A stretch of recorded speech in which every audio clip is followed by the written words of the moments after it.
Is it okay, Danny, for a partner to ask for a prenuptial agreement? What do you reckon? I think it depends on the person. I think some people, if they're asked to sign prenuptial agreement papers, will be deeply offended, and I dare say some marriages have actually been cancelled because of it. I mean, it's really tough. I mean, when you get those papers and it says prenuptial agreement and you got all those terms, a lot of times men do it for women, but in a lot of other cases, women can be the rich people, in the relationship, and they might want to do a prenup for the man to sign. For some reason, and I don't know why this is, Danny, but it tends to be the men doing it for the women. Look, me personally, I would have a prenuptial agreement drawn up because, as you know, I'm independently wealthy. I live in $1 million house, and I'm an entrepreneur. I do a lot of stuff, and I don't want some woman coming along and taking me for everything I'm worth. And I know I might sound a bit, of an idiot saying that, because if you truly love a person and you trust them to death, you just you won't bother with this prenuptial agreement. But if I met a girl and she was absolutely amazing, and then 5 years down the track, 6 or 7, 10 years down the track, she turns into a person that I've never ever met before, it's going to be a fucking problem. It will be a big problem. And look, some people can obviously change in time. They say the honeymoon period, you get together, it's all going well. After the marriage, kids come along, that's when the cracks start to appear. But would it matter how much money your future wife has, for example? Would you look at it, say, if she has somewhat a close amount to me, you don't need prenuptial agreement papers, or it's just going to be 100%, I want the papers just for security? I mean, look, if the roles were reversed, and I had found a beautiful actress who was loaded in fucking money, swimming in it, had a mansion of a house, had a swimming pool, had gardeners out the back, fucking doing everything, had maids. If I met a woman like that, alright, I would be more than happy to sign a prenuptial agreement, because, I'm not a fucking hypocrite. If I'm willing, okay, to have a woman sign a prenuptial agreement that I draw up, I should be able to sign one up that she does.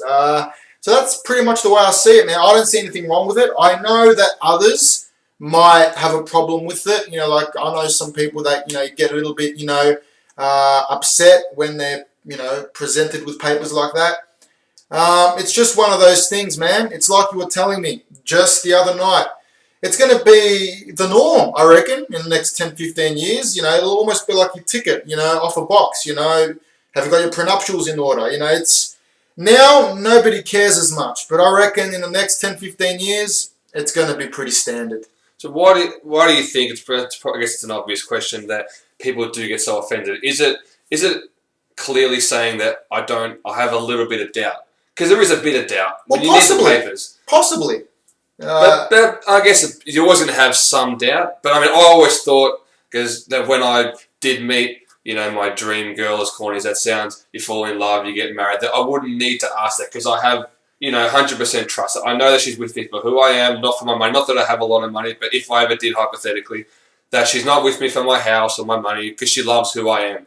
But life is very complicated, and sometimes, like you were saying, because you have a lot of money behind you, you want to be protected. I mean, it's like, say you met a girl, Danny, and, you get along so well with that girl, okay? And because, you're becoming an author now, in the next 5, 6 years, you're going to have books out, you're going to be very successful yourself. Say you meet a girl, and in 5, 6 years, okay, you happen to have a kid with her, maybe a couple of kids, and all of a sudden, she wants to take you for everything you're worth. I mean, you've trusted her, you've known her for 6, 7 years, for crying out loud. But what happens when she turns into an evil bitch that you've never met before? You never fell in love with this person. This is not the person you married. Well, what are you going to do? You're going to be screwed.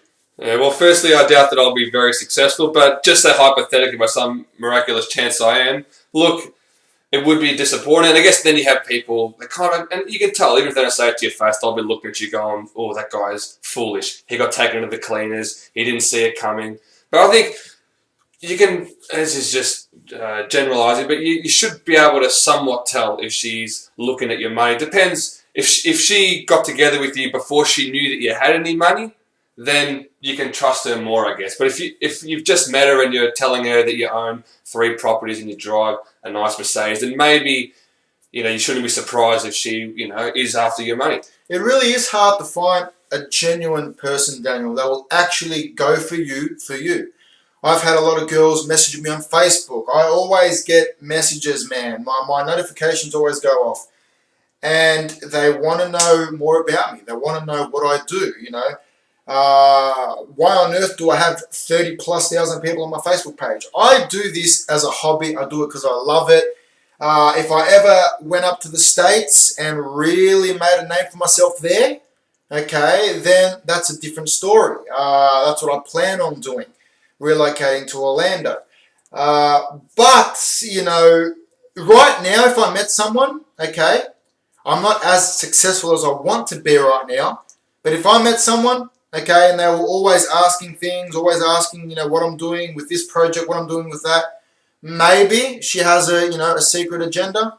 When you meet someone who is very down to earth and she doesn't care what you do, in fact, she'll get up and leave a lot of times because she's upset with you. I mean, you could be John Cena, or you can be, Leonardo DiCaprio, and some just average girl, who just does an average job can have an argument and get up and walk out. And then you've got Leonardo DiCaprio chasing her, or you've got John Cena trying to, chase her. Those are the girls that don't want your money. They just want respect, and they want love, and they just want commitment. And at the end of the day, if I find a girl like that, that's the girl I want to be with. I don't want to be with someone who wants me for my done-up car or wants me for a nice motorbike that I drive. I rev it outside vanilla. All this stuff is fake. And that's what I've been trying to... And we're going to do a video on this a lot later on. But fake people don't get nowhere in life. They get a bit of attention, yes, but they get nowhere in life.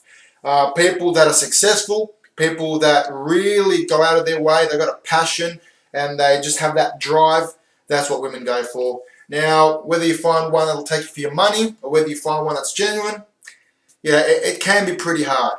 Look, it is hard to meet a genuinely nice person, but I tend to believe that if you invest in people and you are a genuine person, if you're not fake and you are a good person, then you will attract other good people. So in your situation, I'm sure you will meet a girl that does care about you for you, not because of everything you're doing on the side or your filmmaking, the money you got behind you, your potential in Florida. I'm sure that you will meet a girl that cares about you. And I think from speaking to a lot of married couples, especially my parents' generation, they'll tell you, the heart tells you when it's time. The heart wants to say what the heart wants. When you meet the right girl, everything falls into place. And I think, this day and age, Danny, it's a lot more see-through than it used to be. I reckon, 20 years ago, it was a lot harder to pinpoint exactly what a girl's agenda is. This day and age, man, it's see-through pretty much, man. It's transparent because a lot of people are doing it, and you can really tell when someone is not genuine these days.